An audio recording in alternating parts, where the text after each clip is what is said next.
The Buddhist sermon is delivered by the Venerable Weligepola Seelawansa Maha Thera of the Siri Vajraramaya in Bambalapitiya.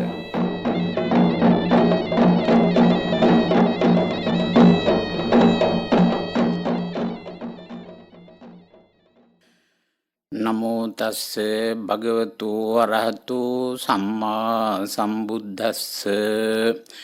Namo tassa bhagavato arahato samma sambuddhassa. Namo tassa bhagavato arahato samma sambuddhassa. Arogya paramalabha santutti paramam dhanam vissasa paramanyati nibbanam paramam sukham. Dear devotees, dear friends, I recited one of the verses included in Dhammapada. Dhammapada is regarded as the handbook of Buddhist. So therefore, all the counsels as well as instructions are included to solve the problems of the human beings. So therefore, Dhammapada is similar to Bhagavad Gita of Hindus. I think Hindus use Bhagavad Gita as the handbook, which is also included many counsels, and Dhammapada is also included many counsels, instructions to solve the problems as well as to cultivate right view of life. And also it is regarded as a code of counsels and also ethical principles taught by the Buddha. So therefore, I selected this verse. It is very important, very significant verse. I like to give the meaning of that verse or stanza, Gata. Arogya Paramalabha. Good health is the supreme gain. Santutti Paramang Dhanam. Happiness is the supreme wealth. Vissasa Paramanyati, belief, is the supreme relative. And the meaning of the fourth line is Nibbanam Paramang Sukham. Nirvana, or the final goal or emancipation regarded by the Buddhist, is the greatest or supreme wealth. I think these 4 lines of these verses are included different meanings. Arogya means good health. Good health means the wellness. It is divided into 2 parts, physical health as well as mental health. Mental is given priority in Buddhism because the Buddha is regarded as a psychiatrist. He is a great philosopher as well as counselor. So therefore, unlike today's sermons exposed by the bhikkhus in Sri Lanka, at that time when during the advent of the Buddha, he gave some counsels, instructions to solve the problems according to the requirement. Presently at that time, different listeners of the Buddha, audience of the Buddha, many people visited the Buddha talking about their problems in their life. Now Buddha, understanding the life of respective person at that time who visited the Buddha, and also he studied the past events also in those persons. Not only the present happenings in their life, but also he could understanding through the Pubbe Nivasanussati Jnana. Pubbe Nivasanussati Jnana in Pali language means recollections of the past events, past happenings of the respective person. So therefore, Buddha was having such a great higher vision to understand psychologically of the person, respective persons who visited the Buddha, and after giving the solutions to those problems, Buddha gave the necessary instructions to promote their life, to get rid of those problems.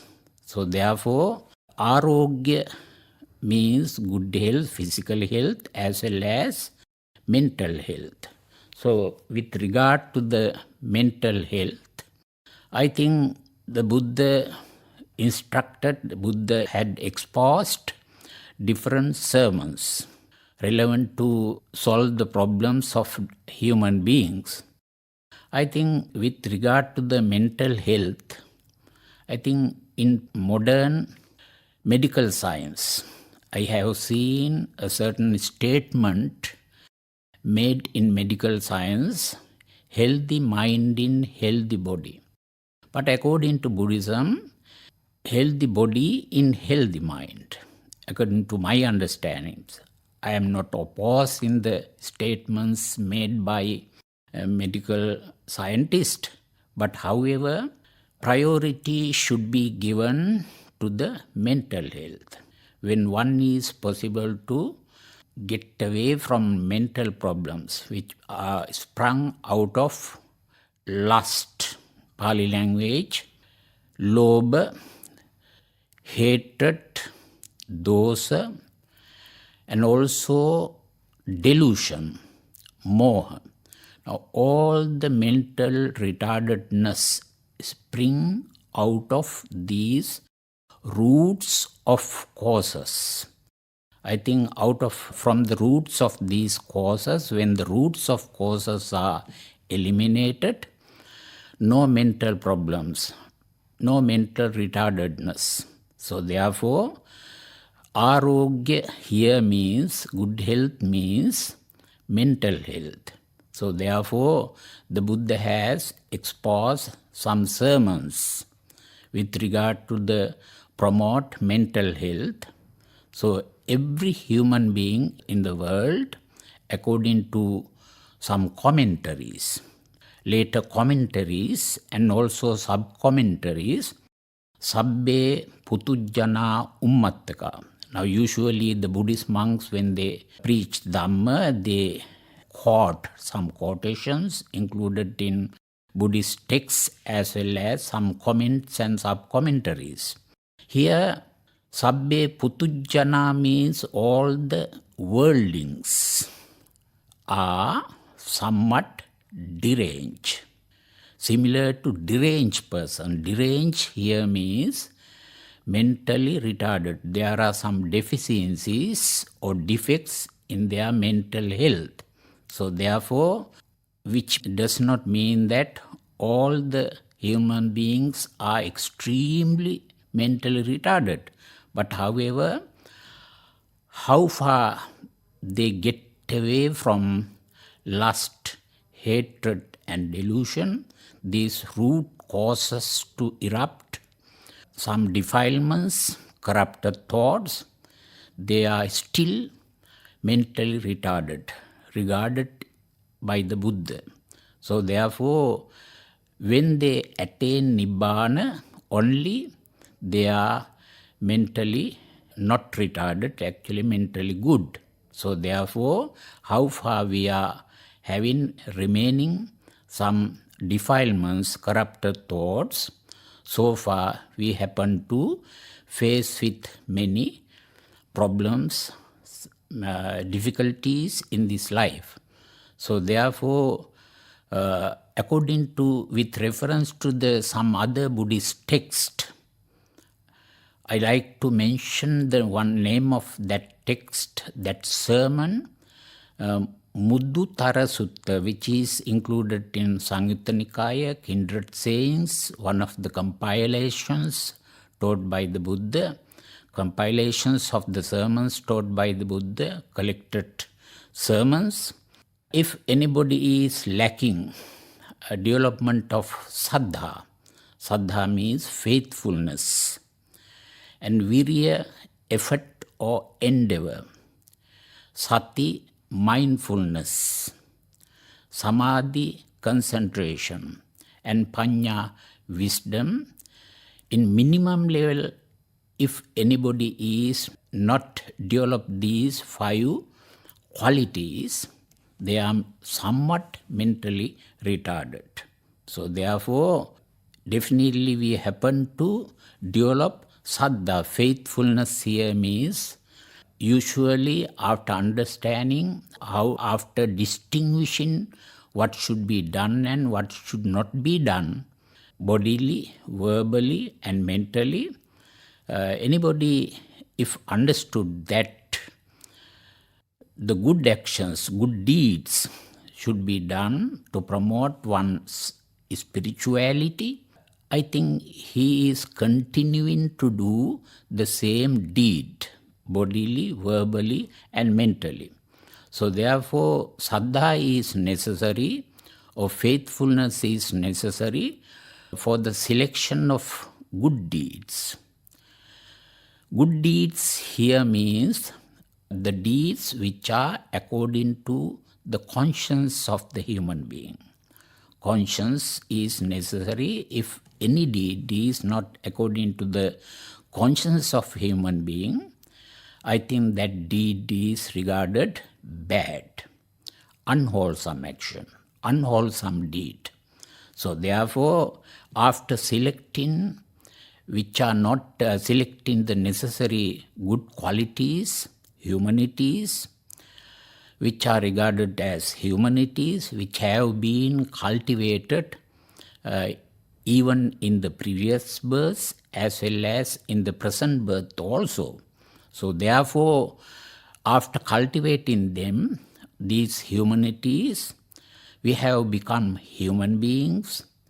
So therefore, we must be closer to the mankind, and the deeds which are opposing to the humanities or mankind should be evaded.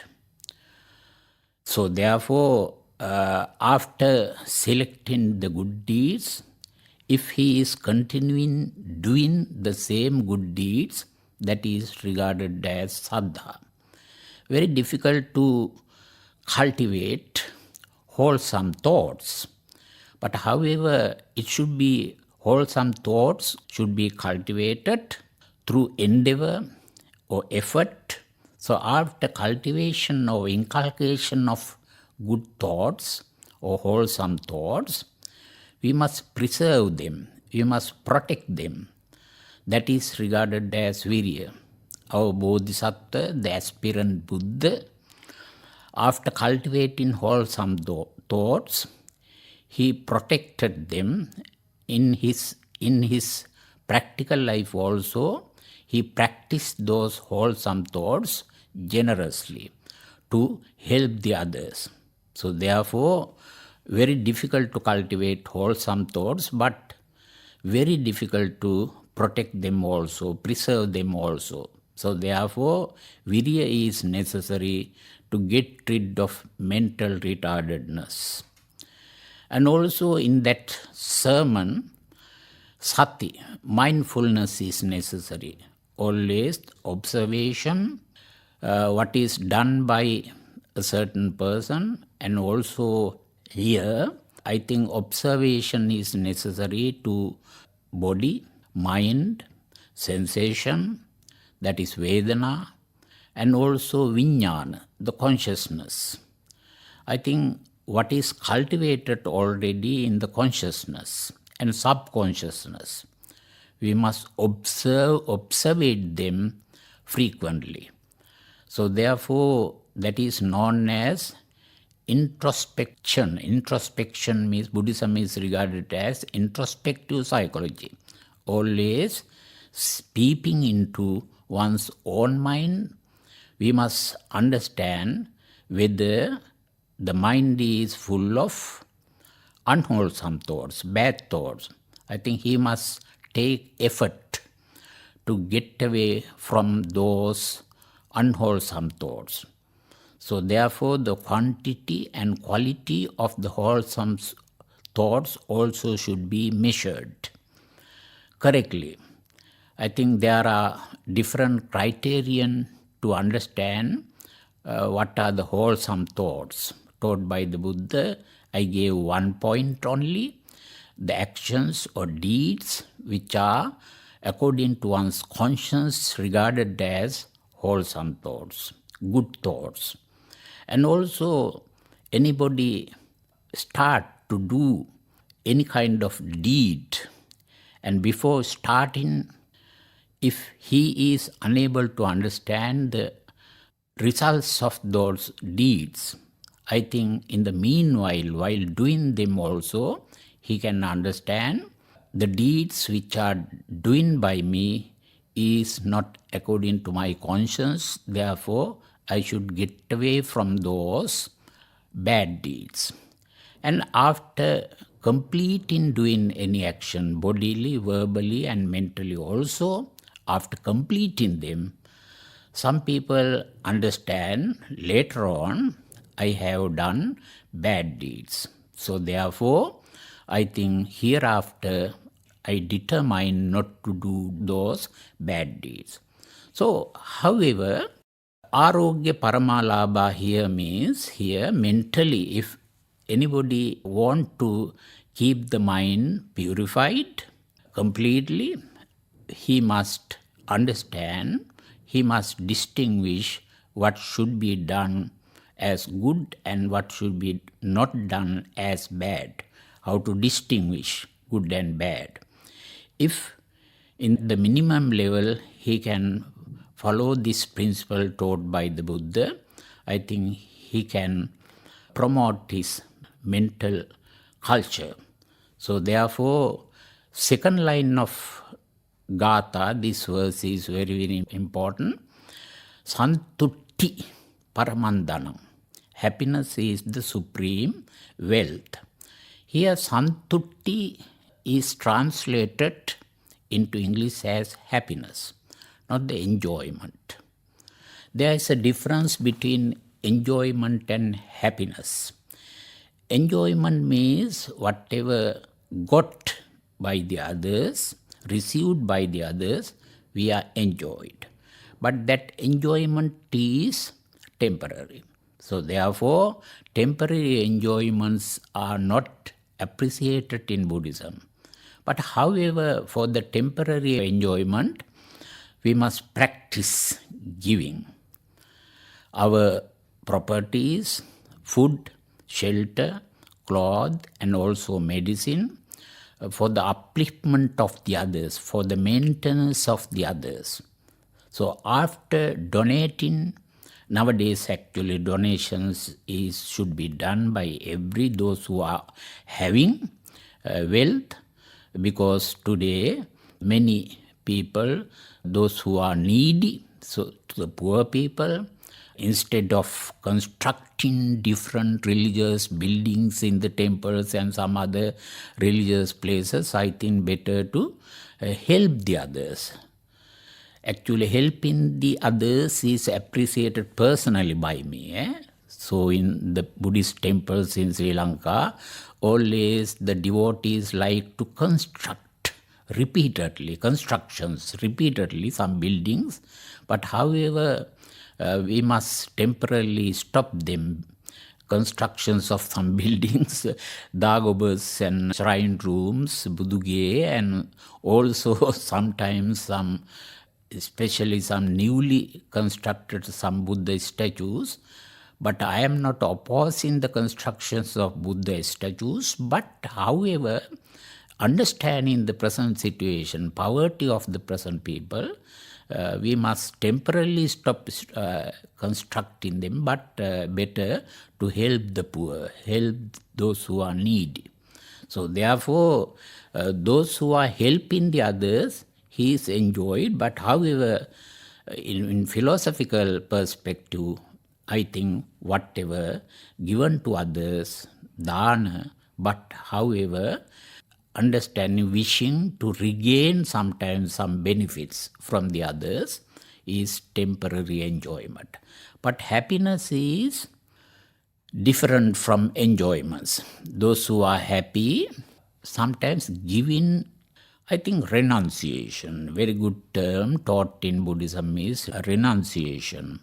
It is Pali language term is abhinikkamana. Abhinikkamana means the great renunciation. I think good example of the Bodhisattva, the Buddha, before becoming aspirant Buddha.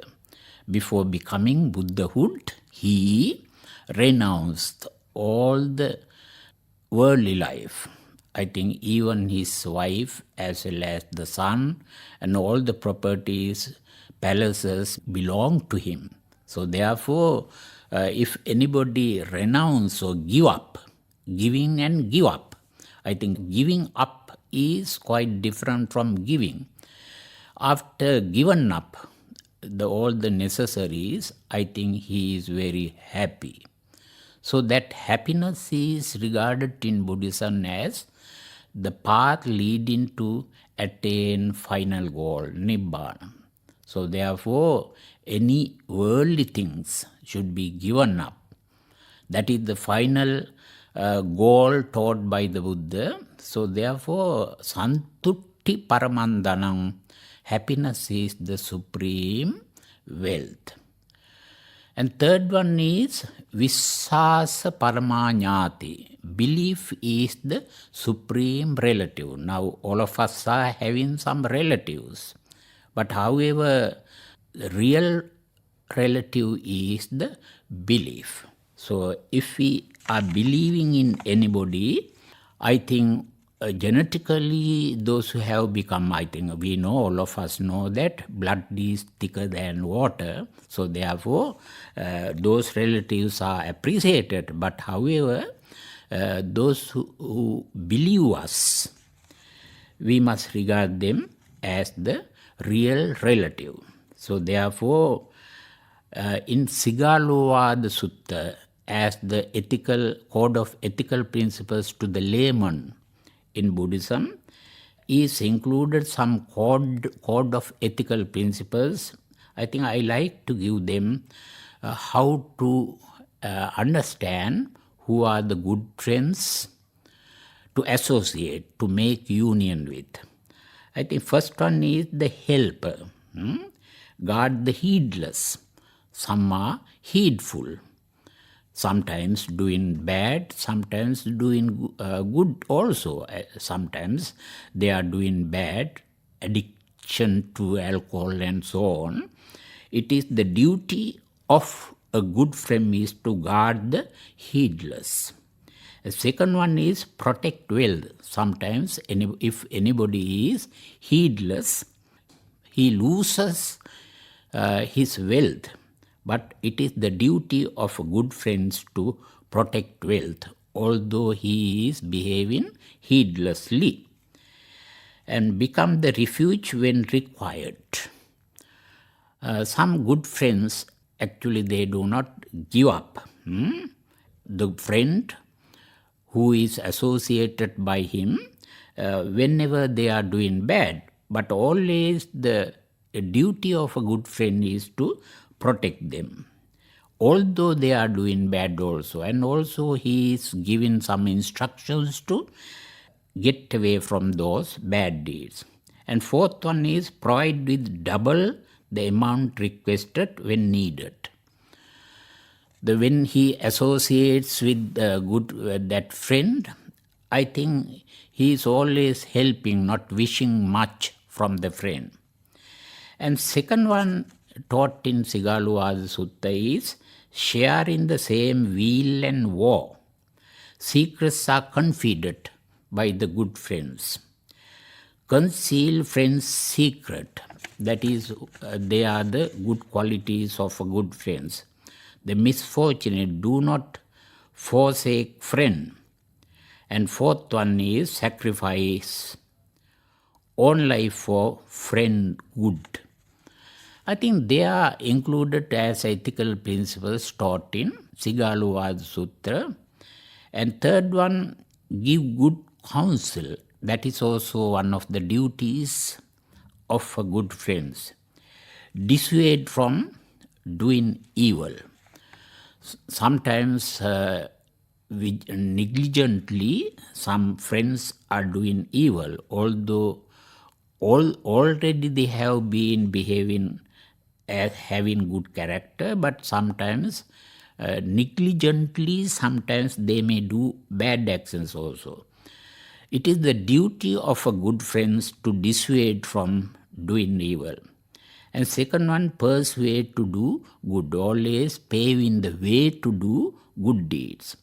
Make one hearts what one has not heard. I think he hears not one not have already heard. And also point one the path to heaven, also Nibbana. Now according to Buddhism, leading the path to heaven is not so appreciated, because celestial life, heaven life is temporary. And sympathizer, now good friends is appeared as a sympathizer, does not rejoice in misfortune, rejoices in prosperity, restrains other from speaking evil of friends, praises one who speaks good of friends. So therefore these fourfold qualities are very, very important, taught, included in Sigaluwada Sutta. So therefore, I think the third teaching of the Buddha in this Gatha I have already explained, especially the relationship.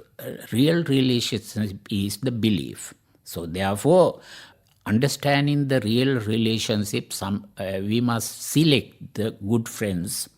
Sometimes if you are unable to select good friends, you may be misguided by different bad friends. And final, the last line of this verse or Gatha is Nibbanam Paramansukam. The aspiration of the Buddhist is to attain Nibbana. So after attainment of Nibbana, he is not reborn repeatedly in the recurrent cycle of birth. So therefore, today in my sermon, I explain different teachings included in this Gatha. I think you may follow them. After following the instructions included in Gatha, may you live long in peace and happiness, and may you be attain Nibbana. Thank you very much.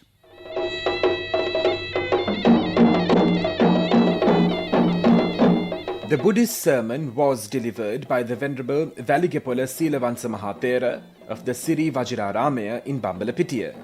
If you wish to contact the Reverend Thera, you may call 071 807 0746.